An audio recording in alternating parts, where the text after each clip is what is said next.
Welcome students in Subhash English School Mandsaur.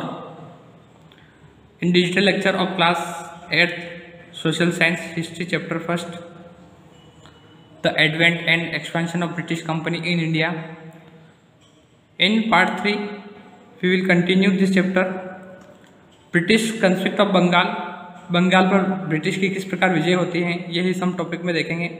Alivardi Khan became nawab of Bengal in 1740. Alivardi Khan नवाब बनते हैं 1740 में.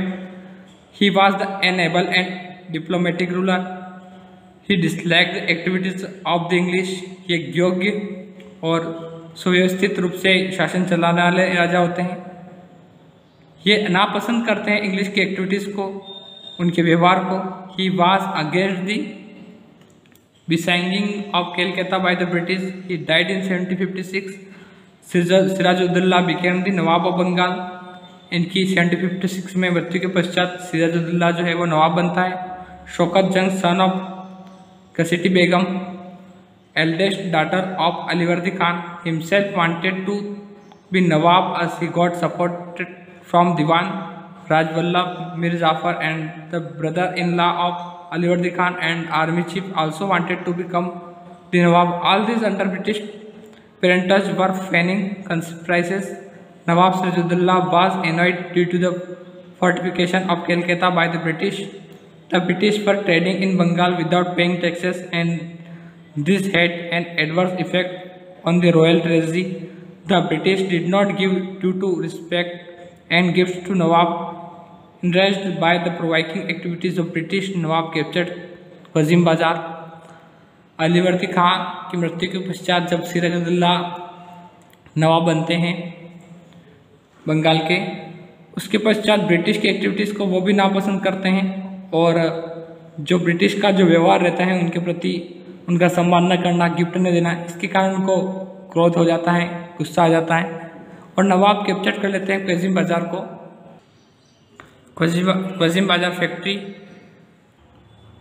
on June 4th, 1756. Now the Nawab was on his way to Calcutta. Governor Drake left Calcutta with traders, women and children, and Nawab took control of Calcutta on 22 June 1756. तो इस तरीके से तो नवाब British को यहाँ पे ट्रेडिंग नहीं करने देते हैं और उनको कैलकाता से जाना पड़ता है. ट्रेटी ऑफ अलीनगर हमको नेक्स्ट देखना है.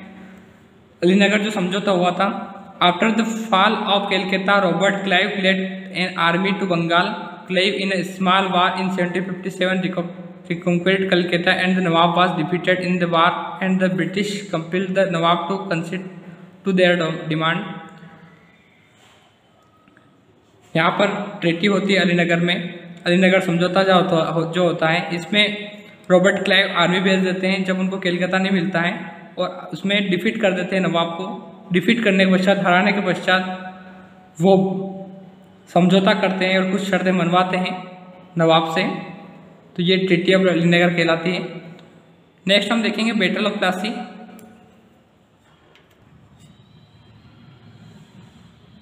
बैटल ऑफ प्लासी युद्ध के बारे में देखेंगे. With signing of the Treaty of Alinagar, most of the English demands were fulfilled, but they wanted to control Bengal. They indulged in intrigues. Clive occupied French colony Chandranagar, and the Nawab could not stop him. जब treaty होती है अलीनगर की, तो उसके पश्चात और demand fulfil करना चाहते हैं इंग्लिश बंगाल से. तब वो कॉलोनी जो होती है चंद्रनगर कॉलोनी, वो भी वो ऑक्यूपाई कर लेते हैं नवाब से, और नवाब उनको समझौते के तहत कुछ नहीं कर पाते हैं. Clive made a secret pact with Mir Jafar, who was to replace Sirajuddaula as nawab of Bengal. After the conspiracy, pretext for war was reached. Nawab was accused of dishonouring treaty of Alinagar, and soon army under Clive set out for Murshidabad. A battle between Nawab and the British force was fought at Plassey on 23 June 1757. The major part of Nawab army led by the treaties Mir Jafar, Raed Durlab, and War Latif did not participate actively in the battle, and so the Nawab was defeated and killed by Miran, son of Mir Jafar. तो जब वो उनसे colony छीन लेते हैं, Chandranagar colony, उसके पश्चात इनका वार होता है। Nawab was excuse to dishonouring treaty with of Alinagar. तो बताते हैं, समझाते हैं कि आपने ट्रीटी हुई, इसके अंतर्गत ये आप नहीं काम कर रहे हैं। And soon army under Clive set out for Murshidabad. तब यहाँ पे इंग्लिश जो है वो आर्मी सेट आउट कर देते हैं अगेंस्ट नवाब, और लड़ाई होती है जो प्लासी युद्ध कहलाता हमारा। ये 23 जून 1757 में फाइट होती है। इसमें नवाब की डेथ हो जाती है। The battle of Plassey had no interface but it was a war of immense political economical importance. ये वार बहुत ही राजनीतिक और आर्थिक रूप से इम्पोर्टेंस रखता है बंगाल के लिए।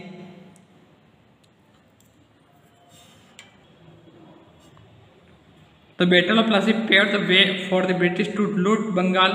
He allowed British to trade tax-free in Bengal, Bihar and Orissa.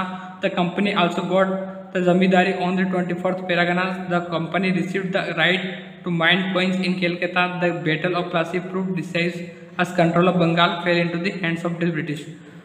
अब इस तरीके से वो बंगाल पे पूरा अपना अधिकार जमाने लग जाते हैं, अपने हाथों में पूरा कब्जा कर लेते हैं बंगाल के ऊपर, और जो चीज़ें वो यहाँ पे लूट सकते हैं, जहाँ पे वो ट्रेडिंग कर सकते हैं, सारी जगह उन्होंने बंगाल में अपनी ट्रेडिंग करी और टैक्स फ्री हुए। तो इस तरीके से बंगाल उन्होंने कैप्चर कर लिया था। नेक्स्ट हम देखेंगे Buxar, battle of Buxar in 1764। After the battle of Plassey the company used Mir Jafar as an golden sack into which they could dip their hands at pleasure. The treasury was empty.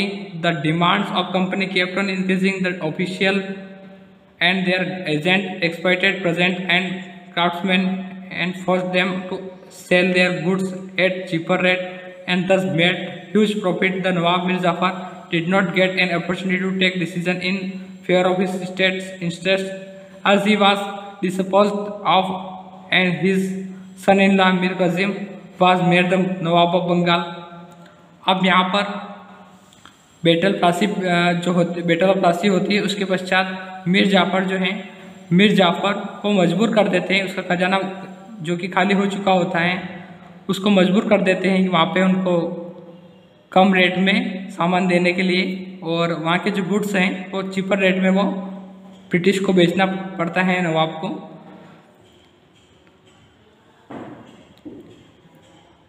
Mir Qasim realized his position of utter dependence on the English company. He began to consolidate power. He dismissed loyal officials of English. Mir Qasim जो कि नवाब बनते हैं बंगाल के, तो उसके पश्चात उनको realise होता है कि किस प्रकार इन्होंने हमारी स्वतंत्रता छीन ली और ये हमारे बंगाल पर अधिकार जमाने लग गए हैं। इस प्रकार वो रियलाइज करता है और अपनी पावर को कंसोलिडेट करने में टाइम स्पेंड करता है। New military setup at the abolished the custom duties. This steps proved disastrous for the company. Finally in the battle fort in 1763 Mir Kasim was defeated by the company forces and fell in to Awadh. The Nawab of Awadh, Shahjullah Udullah, was also against the British, and Shah Alam, the fugitive Mughal emperor, had taken refuge in Awadh. The three allies clashed with company army at Buxar on 23 October 1764, and they are defeated. Sirajuddaulah and Shah Alam in 1765 signed treaties with Clive. अब यहाँ पे मीर कासिम की जब fight होती है British के साथ, तब वो हार जाता है, और हारने के पश्चात उसका सपोर्ट मिलता है अवध का। अवध के नवाब होते हैं शुजाउद्दौला और शाह आलम। ये दोनों भी ब्रिटिश के विरोध में रहते हैं, तो इनके सपोर्ट में वो जब फाइट करते हैं तो अलग अलग युद्ध में, अलग अलग फाइट में ब्रिटिश इन सभी को हरा देती है। तब सिराजुद्दौला और शाह आलम 1765 में साइन करते हैं ट्रीटी के लिए क्लाइव के साथ। और ये जो ट्रीटी होती है इसमें कुछ शर्तें होती हैं, हम देखते हैं। Treaty with the Nawab of Awadh, Allahabad treaty of Allahabad. The English sign a treaty with Nawab of Awadh at Allahabad in August 1765 under the treaty. इस ट्रीटी के अंतर्गत क्या होता है देखिए, 1765 में ट्रीटी होती है। The English were to get ₹50 lakh as compensation for war and Awadh was to be return to the Nawab of Awadh considered Allahabad, Kara and adjoining areas to Mughal emperor Shah Alam. The British were to have complete control over Chunar Fort. The British were to have the right to tax free trade in the territory of Awadh. तो ये कुछ इस treaty के अंतर्गत आते हैं। इन्होंने Chunar fort भी ले लिया था और जो कंपनसेशन के रूप में 50 लाख रुपए लिए। Treaty with Mughal emperor Shah Alam के साथ जो ट्रीटी होती है उसमें देखिए, फर्स्ट पॉइंट है Kara Allahabad and adjoining areas were taken from Nawab of Awadh and handed over to Mughal emperor. The company agreed to pay ₹26 lakhs every year to the Mughal emperor from Shah Alam, the Mughal emperor. The company secured the Diwani rights to collect revenue of Bengal, Bihar and Odisha. Thus Mughal emperor became a virtual prisoner of the English company. The alliance with Awadh filled company's fears from Marathas attacks. In the meantime, Mir Jafar had again been made Nawab of Bengal. इस प्रकार समझौते और प्रलोभन के द्वारा बंगाल का बहुत कुछ ब्रिटिश अपने अंडर में कर लेती है अपने व्यापार के लिए। नेक्स्ट हम देखते हैं topic expansion of East India Company in India. After establishing their sovereignty over Bengal, the British turned their attention toward the south. Bengal पर अपना अधिकार जमाने के बाद पश्चात, अपने व्यापार फैलाने के पश्चात उनका अगला अटेंशन होता है टुवर्ड्स द साउथ, दक्षिण की ओर। There were the 3 major powers in the south, जिसमें 3 मेजर पावर होती है साउथ में। The Marathas, the Nizam of Hyderabad and the Hyder Ali of Mysore. Mysore के हैदर अली, हैदराबाद के निज़ाम और मराठास, ये 3 महाशक्तियाँ होती है जिनका सामना ब्रिटिश को करना होता है। It became imperative for the British to keep this powers divided and win the Nizam to their side. अब ये एक साथ तीनों शक्तियों से लड़ना नामुमकिन समझते थे, तब ये चाहते थे कि निज़ाम इनकी साइड आ जाए और फिर ये उनसे वार करें। The Anglo Mysore war first होता है। The ruler of Mysore Vidyas had become weak. Hyder Ali was the commander-in-chief of the Mysore army. He was brilliant general and served. जो एंग्लो मैसूर वार होता है ये अंग्रेजों और मैसूर के बीच में होता है। मैसूर के कमांडर इन चीफ होते हैं हैदर अली, जो कि बहुत ही ब्रिलियंट होते हैं। Diplomat, he usurped the throne and establishing his authority over Mysore. The British were worried about the increasing power of Hyder Ali. Hyder Ali की जो पावर इंक्रीज होती है, बढ़ती जाती है समय के साथ, इससे चिंतित हो जाते हैं British. fought over supremacy between the British and Mysore state between 1767 to 1799। 1767 से 1799 के बीच में वार होते हैं। The first war was fought during the reign of Warren Hastings. Haider Ali won the war and forced the British to sign a treaty. इसमें हैदर अली जीत जाता है first वार में और ट्रीटी करता है, समझौता करता है अंग्रेजों के साथ। By this treaty, both the sides returned the prisoners of war and conquered territories and promised to help each other when attacked by the third party. इसमें समझौते में ये फिक्स होता है कि वो दोनों एक साथ युद्ध लड़ेंगे अगर कोई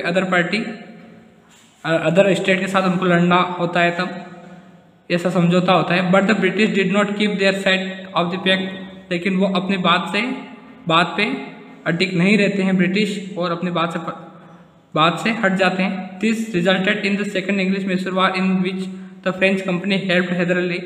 और इस प्रकार सेकेंड इंग्लिश मैसूर वार होता है जिसमें फ्रेंच कंपनी, जो कि विरोधी होती है ब्रिटिश की, वो हेल्प करती है मैसूर की, हैदर अली की। After Hyder Ali's death his son Tipu Sultan carried on the war. जब इसमें हैदर अली की डेथ हो जाती है, तब टीपू सुल्तान इसको कंटिन्यू करता है वार को। Ultimately peace treaty was signed between English and Tipu Sultan, और अंततः टीपू सुल्तान और इंग्लिश के बीच में ट्रीटी हो जाती है, समझौता हो जाता है। Tipu dislike the English, Tipu dislike यानी नापसंद करता है इंग्लिश को, क्योंकि इसके पिताजी की भी हत्या इसी के द्वारा हुई थी। He trained his army in the European style to express English from India. ये यूरोपियन स्टाइल में अपने आर्मी को ट्रेन करता है उनके फाइट करने के लिए, लड़ाई लड़ने के लिए, इनका सामना करने के लिए।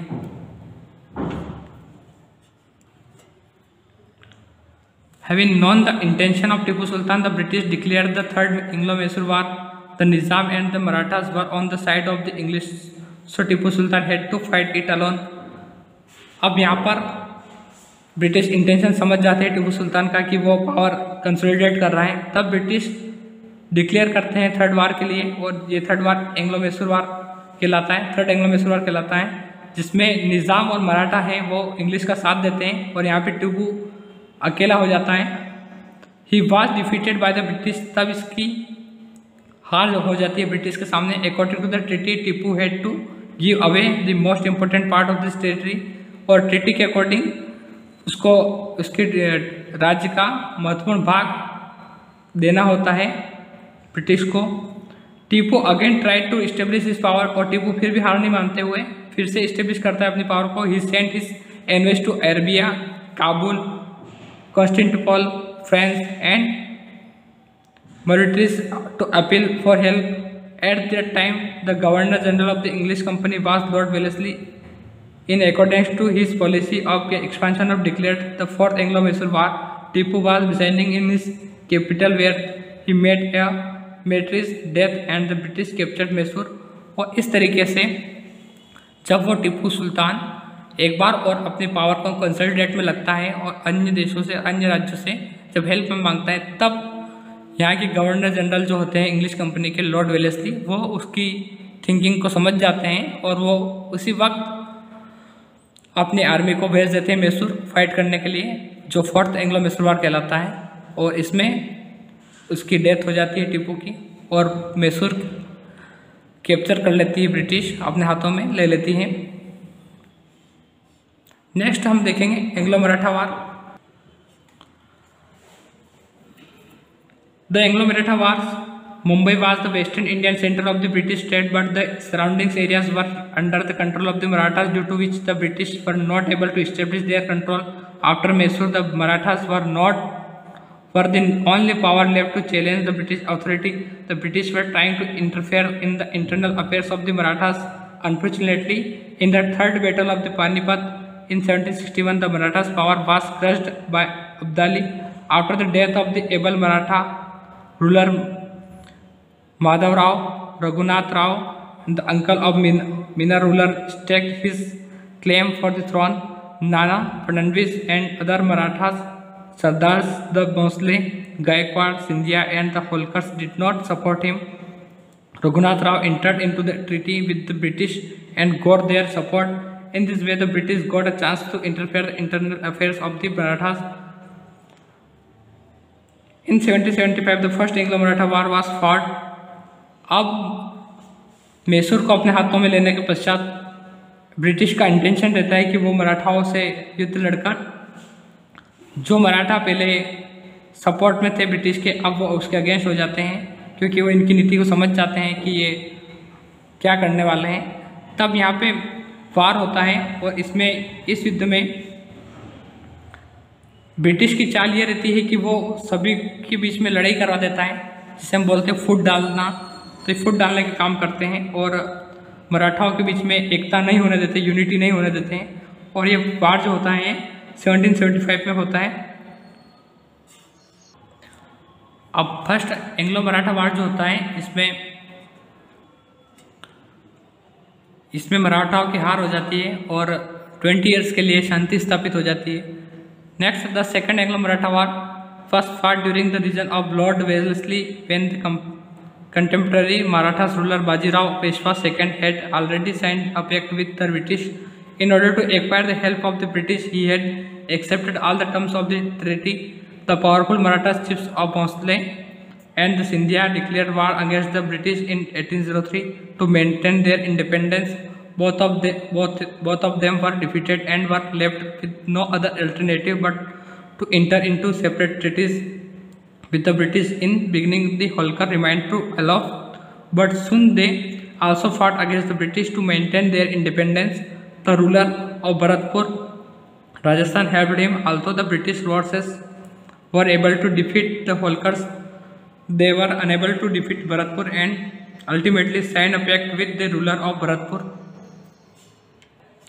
सेकेंड एंग्लो मैसूर वार में बाजीराव पेशवा सेकेंड जो हैं, द्वितीय जो हैं, ये साइन कर लेते हैं, समझौते पर ट्रीटी हो जाती है इनकी। और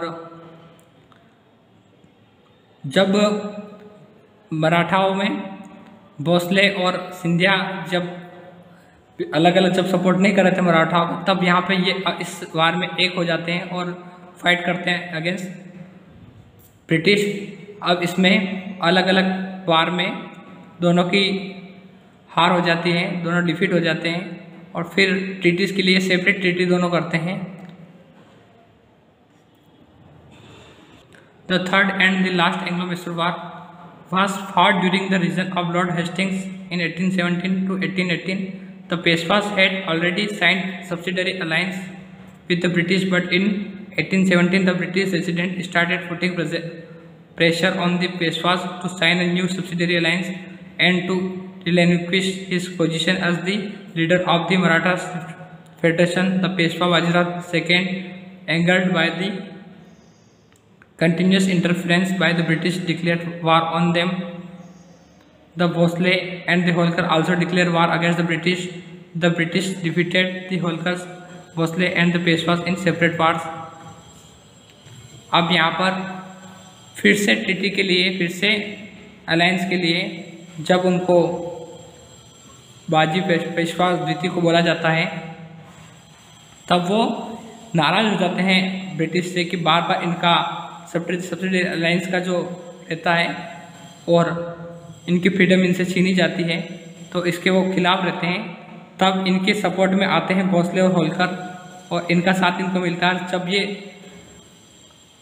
अगेंस्ट हो जाते हैं ब्रिटिश के, तब ये सेपरेट वार में, अलग अलग वार में तीनों को डिफीट करते हैं। The British defeated the Holkars and Bhonsle and Peshwas in separate wars. यहाँ पे वो अलग अलग वार्स में सभी को डिफीट करते हैं, हरा देते हैं। A portion of the Peshwa territory was given to the dependents of Shivaji at the Satara and the rest was exceeded to the British empire. The other Maratha chiefs Bhosle, Holkar, Scindia and the Gaekwad were fought under the sovereignty of the British. Thus, after defeating the Marathas, the British became a paramount power in India. अब यहाँ पर British ने सभी मराठाओं को हराने के पश्चात, सभी पे कब्जा करने के पश्चात पूरे मराठाओं पर अपना व्यापार फैला दिया था, पकड़ बना ली थी। एक तरीके से हम बोल सकते हैं कि इनके पास इंडिया की पूरी पैरामाउंट पावर आ चुकी थी, क्योंकि अब कोई महाशक्ति नहीं बची थी। Lord Wellesley was appointed the Governor General in India in 1798, and he started consolidating the British Empire in India. He decided to bring as army as many Indian states as possible under British ruler. He began to align Indian states with company by war and treaty. He brought Mysore and Marathas under company control by begging war. इस तरीके से जब यहाँ पे Lord Wellesley appointed होते हैं governor general in India 1798 में होते हैं, उसके पश्चात इन्होंने यहाँ पर मैसूर और मराठा पर वेगिंग वार यानी लगातार वार कर कर अपने हाथों में ले लिया था। हमने देखा यहाँ पे Lord Wellesley, Lord Hastings and Lord Dalhousie played an vital role in the expansion of British rule in India. इनका एक्सपेंशन हुआ ब्रिटिश इंडिया का, तो इसमें इन जनरल्स का मेन रोल रहा Lord Wellesley, Lord Hastings and Lord Dalhousie. By his subsidiary alliance, Lord Wellesley bought several states under the control of the company. The following were the salient features of the subsidiary alliance. Under the subsidiary alliance system, the ruler of the Indian state was compelled to accept the permanent stationing of British forces within his territory. The ruler had to pay a fixed amount for maintenance of force or to provide a territory of the state to the company. The Indian ruler had to keep at his court. A British officer could observe the working of state. This system was established to provide security to Indian state, but in fact it was an violation of their freedom. This was a wave as one who agreed to this alliance, in fact, was sealed permanently in British plot. Hyderabad and Awadh were prominent Indian states who consented to subsidiary alliance. Peshwa in 1803 and Scindia and Bhosle consented to subsidiary alliance later. इस तरीके से इनका subsidiary alliance होता है और British जो है वो मैसूर और मराठाओं पर पूरा अपना कब्जा जमा लेती है। यहाँ पे वो व्यापार करने लग जाती है, अपनी ट्रेडिंग करने लग जाती हैं। तो इस पार्ट में हमने देखा कि किस प्रकार एक्सपेंशन होता है ब्रिटिश का मराठाओं पर और बंगाल पे। नेक्स्ट पार्ट में हम देखेंगे कि एक्सपेंशन जो होगा वो लॉर्ड हेस्टिंग्स और लॉर्ड डलहौजी किस प्रकार करेंगे और कजेस क्या होंगे ब्रिटिश सक्सेस के, तो वो हम नेक्स्ट पार्ट में कवर करेंगे। Thanks for watching this lecture. Thank you.